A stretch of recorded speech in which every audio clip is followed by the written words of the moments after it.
SCO summit में अपने जन्मदिन के दिन आज प्रधानमंत्री नरेंद्र मोदी ने उस मंच पर बाआवाज़े बुलंद ये ऐलान कर दिया कि अगर इस दुनिया को खतरों से अपने आप को दूर रखना है तो सबसे पहले रेडिकल सोच से खुद को दूर रखना होगा। अगर ये कट्टर सोच पनपती गई, वो तहरीक तालिबान पाकिस्तान हो, तालिबान हो, ये सारी की सारी सोच, ये कट्टर सोच, अगर इस रेडिकलाइजेशन से दुनिया ने खुद को निजात नहीं दिलाया, पाकिस्तान ने इसको पाला पोसा, तो फिर वो क्षेत्र की सुरक्षा हो या इस ग्लोब की सुरक्षा, वो भूल जाना चाहिए। सबसे बड़ी चुनौतियां, ये प्रधानमंत्री नरेंद्र मोदी की भाषण के अगर आप हाईलाइट जानना चाहते हैं, उन्होंने क्या कहा? उन्होंने कहा कि यहां सबसे बड़ी चुनौती है शांति, सुरक्षा और भरोसे की कमी।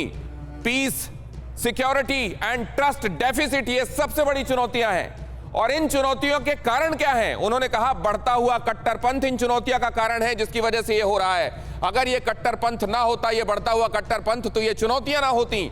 तो फिर समाधान क्या है? समाधान, उन्होंने कहा, कट्टरपंथ से लड़ने के लिए पूरी दुनिया को साथ में आना होगा और खास तौर से ऐसे साझा मंच तैयार हों।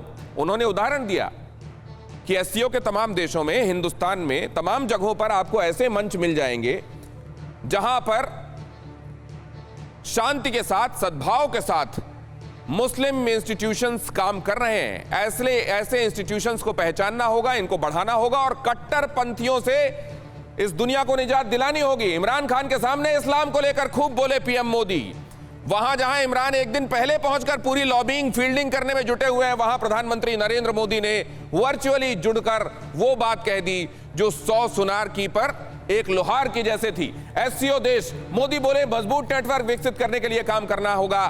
शंघाई कॉरपोरेशन ऑर्गेनाइजेशन को, जिसने अब 20 साल पूरे किए हैं, उसको मजबूत नेटवर्क विकसित करने के लिए काम करना होगा।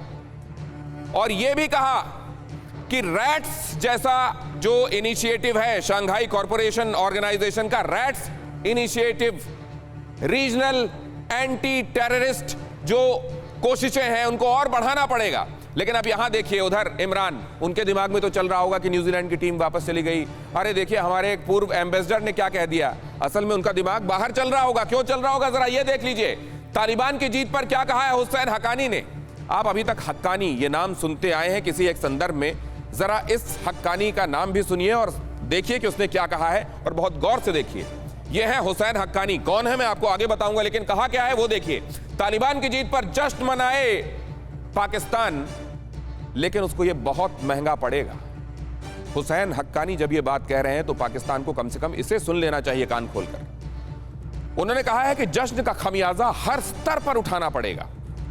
उन्होंने कहा है कि अफगान और पाकिस्तान तालिबान में फर्क नहीं है।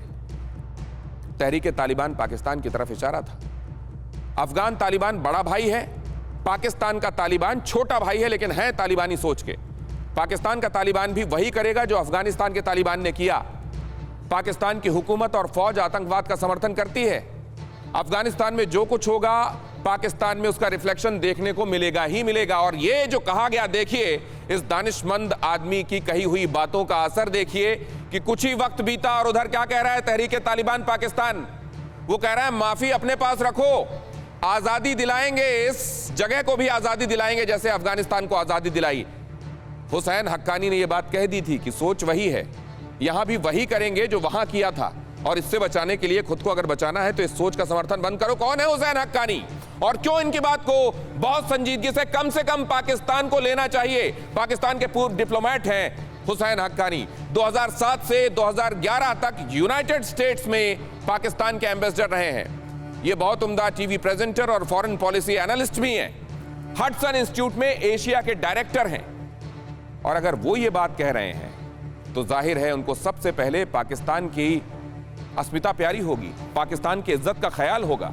उनको ख्याल होगा कि पाकिस्तान के झंडे को वो अपने दिल के करीब रखकर देश का रिप्रेजेंटेशन कई जगहों पर करते रहे। और अगर वो ये बात वो कह रहे हैं सार्वजनिक मंच पर कहने के लिए, वो अगर मजबूर हैं तो इस बात को समझना चाहिए पाकिस्तान को। इससे पहले समझना चाहिए कि देर बहुत ज्यादा हो जाए।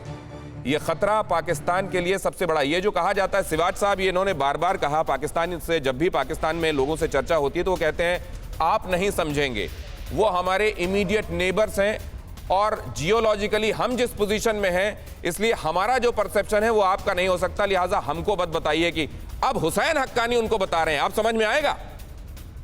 बिल्कुल सच बात है दिनेश की, उन्होंने एक साफ सुथरा शीशा दिखाया है हुसैन हक्कानी ने, क्योंकि सच्चाई है कि ये जो पाकिस्तान बड़ा खुश हो रहा है कि तालिबान की जीत होगी अफगानिस्तान में, ये एक शॉर्ट लिव्ड है। अभी धीरे धीरे इनके रिलेशन खराब होने स्टार्ट होंगे और सबसे वजह होगी, एक तो डूरन लाइन नहीं मानता है तालिबान, क्योंकि पश्तून इसको नहीं मानते हैं, ये एक कॉज ऑफ फ्रिक्शन होगा। दूसरा तहरीक तालिबान पाकिस्तान के जो अब टेररिस्ट एक्टिविटी इतनी बढ़ जाएंगी पाकिस्तान में, पाकिस्तान टूटने के कगार पे आ जाएगा। जो कहते हैं कि ये तालिबान जो है अफगान का एक छोटा भाई है, वो छोटा भाई तो है मगर वो भाई बड़े से भी बड़ा हो गया है। अब वो नहीं सुनेगा अफगान तालिबान की, वो करेगा जिसको वो लगता है उसका, जो उसको ठीक है। वो शरिया लॉ लेना चाहेगा पाकिस्तान में। क्या पाकिस्तान रेडी है? क्या इन्हीं बातों की वजह से सिवाज साहब काबुल में पावर स्टेशन पर जो ब्लास्ट हुआ है, कहा जा रहा है उसमें आईएसआई का हाथ है?